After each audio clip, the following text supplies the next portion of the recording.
Question number बेटा 5 आपका है एनसीईआरटी का प्रश्नावली 7.1। कह रहा है कि किसी कक्षा में 4 मित्र बिंदुओं ए बी सी डी पर बैठे हैं। ये देखिए ए बी सी डी, ये 4 मित्र हैं और एक कक्षा का रूम हॉल है और ये मान लीजिए आपका सीट एडजस्टमेंट होगा। तो इसमें जो है 4 मित्र हैं ए बी सी डी, 4 बिंदुओं पर बैठे हैं। अच्छा, फिर क्या कह रहा है, जैसा कि आकृति में दर्शाया गया है, चंपा और चमेली कक्षा के अंदर आती हैं। चंपा और चमेली जो है 2 छात्राएं हैं, इस क्लास के अंदर जा रही हैं, अंदर आती हैं और कुछ मिनट तक देखने के बाद चंपा चमेली से पूछती है। कुछ मिनट के बाद वो देखती हैं, देखने के बाद चंपा चमेली से कहती है, क्या कहती है, क्या तुम नहीं सोचती हो कि ए बी सी डी एक वर्ग है? तो फिर वो क्या कह रही, चमेली बोल रही है, इससे सहमत नहीं है, दूरी सूत्र का प्रयोग करके बताइए इनमें कौन सही है। तो बेटा उसमें जो है दूसरी सहेली कही कि हम सहमत नहीं है और दूरी का जो सूत्र है उसका प्रयोग करके बताइए। फिर कह रहा दूरी का जो सूत्र उसका प्रयोग करके बताइए कौन सही है, चंपा सही है कि चमेली सही है। क्योंकि एक तो कह रही है कि ये वर्ग बन रहा है और दूसरी कह रही है कि इससे हम सहमत नहीं हैं। तो अगर वर्ग बन जाएगा तो जो कह रही थी कि वर्ग बन रहा है वो सही हो जाएगी, मतलब उसका जवाब सही रहेगा। और जो कह रही थी कि वर्ग नहीं बन रहा है या जो कह रही कि हम नहीं सहमत है वो गलत जाएगी। ठीक है ना? तो कैसे आप सिद्ध कर पाएंगे वर्ग है कि नहीं, ध्यान दीजिएगा। इसके लिए क्या करना होगा, आप पहले इसको मिला दीजिए बेटा। क्या करेंगे, मिला दीजिए। चलिए ध्यान दीजिएगा।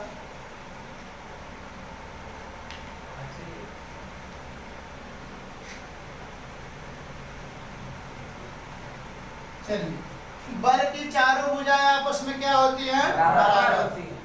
तो वर्ग की चारों भुजाएं बराबर होती हैं, तो वर्ग की भुजा की लंबाई आप कैसे ज्ञात करेंगे, जब इसके चारों शीर्षों का निर्देशांक आपको पता चलेगा तब।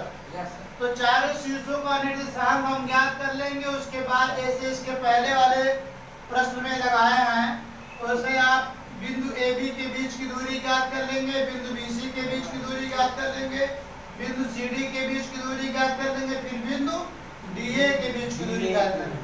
अगर चारों भुजाएं बराबर है तो समझ लीजिए वर्ग है। तो जो सहेली कह रही थी कि वर्ग है उसका जवाब सही हो जाएगा और जो कह रही थी कि वर्ग नहीं उसका गलत जाएगा। और अगर ये बराबर नहीं है तो जो कह रही थी कि वर्ग नहीं है उसका सही माना जाएगा और जो कह रही थी वर्ग उसका गलत माना जाएगा। तो पहले तो इसका निर्देशांक ज्ञात करना है। अब निर्देशांक कैसे ज्ञात करेंगे आपको जो बताया गया था चतुर्थांश में आपको बताया गया था कि मूल बिंदु के दाहिने तरफ की दूरी और ऊपर की दूरियां क्या होती है, ऋणात्मक। तो देखिए इसका निर्देशांक, किसी बिंदु का निर्देशांक होता है भुज कामा कोण। भुज का मतलब x अक्ष पे चली गई दूरी, तो x अक्ष पे कितना जा रहा है 3 और कोण पे कितना जा रहा है 4। इसका हो जाएगा बेटा 3 कामा 4। क्लियर? आ जाइए बी पर। ये कितना है बेटा 6। पहले हम भूल लेते हैं, अच्छा भूल लिख लेते हैं 6। अच्छा कोण कितना है बेटा 7, क्या लिख देंगे 7। क्लियर? अब यहाँ आ जाइए, भुज कितना है ये 9 और कोण कितना है 9। कोण वाइज 4, क्या लिख देंगे 4। हो गया? अब डी पाएंगे, भुज कितना है 6 और कोण कितना है 1। अब कोई दिक्कत? अब आप क्या करेंगे, बिंदु ए और डी के बीच की दूरी, बिंदु डी और सी के बीच की दूरी, मतलब जो भी हो सिस्टम से आज निकाल लीजिएगा। बिंदु ए कामा बी के बीच की दूरी, बिंदु बी कामा सी के बीच की दूरी, बिंदु सी कामा डी के बीच की दूरी, बिंदु डी कामा ए के बीच की दूरी निकाल लेंगे। 2 बिंदुओं के बीच की दूरी के सूत्र से निकाल लेंगे। अब अगर चारों दूरियां बराबर हो गई तो आपका वर्ग हो जाएगा। तो जो वर्ग कहा था उसका सही हो जाएगा और जो नहीं कहा तो उसका गलत हो जाएगा। तो वही दिखना रहेगा आपको कि मतलब चंपा सही है कि चमेली। समझ बात? आप बताइए इसको आप लगा लेंगे? चलिए अब लगाया जाता है। यहाँ लिखेंगे बेटा बिंदु ए कोष्ठक में 3,4 तथा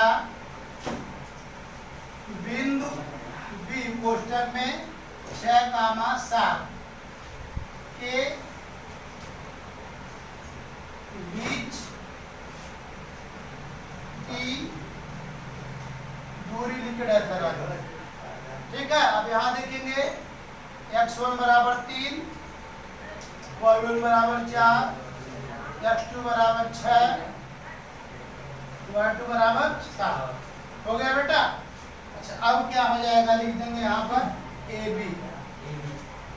बी बराबर करड़ी में x1 माइनस x2 का whole square plus y1 minus y2 का होल स्क्वायर।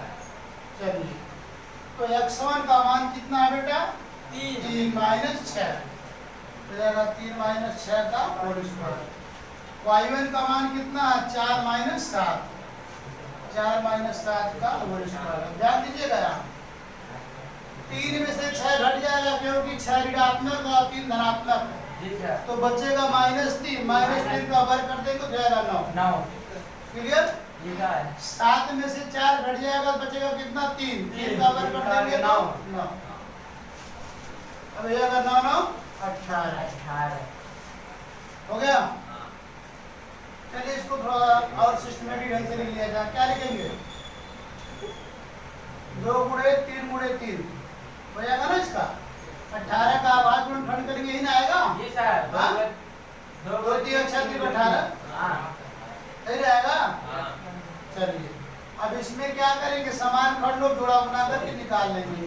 हो जाएगा 3 कड़ी में 2, 3 कड़ी में 2 मात्रक, 2 मात्रक। ध्यान समझिएगा बेटा, इसमें क्या किया जाता है? इसका अभाज्य गुणनखंड कर लेते हैं। अभाज्य गुणनखंड जब आप करेंगे, इसको अभाज्य संख्याओं से काटा जाता है। अभाज्य संख्या मतलब ऐसी संख्या जो एक तथा अपने अलावा और किसी से ना कटे। जो एक तथा अपने अलावा और किसी से ना कटे उसी संख्या से काटा जाएगा। तो सबसे छोटी अभाज्य संख्या 2 होती है, 2 से काटेंगे, फिर 3 से काटेंगे। ठीक है, फिर उसका जब अभाज्य गुणनखंड मिल जाएगा तो उसके समान खंडों का जोड़ा बना करके प्रत्येक जोड़े से एक खंड बाहर निकालते हैं। तो 3 से 1 निकल जाएगा और इसका जो कोई जोड़ा नहीं तो ऐसे रहने देंगे, इसको √2 हो जाएगा। ठीक है, इतना बात रखा गया। क्या हो गया आपका? ए बी। अब फिर जाएगा बी सी के लिए। यहाँ लिखेंगे बिंदु बी 6,7 तथा सी 9,4 के बीच की दूरी जाएगा x1 बराबर 6, y1 बराबर 7, x2 बराबर 9, y2 बराबर 4। तो यहाँ पर कितना हो जाएगा बेटा? BC बराबर करड़ी में x1 माइनस x2 का whole square plus y1 minus y2 का होल स्क्वायर।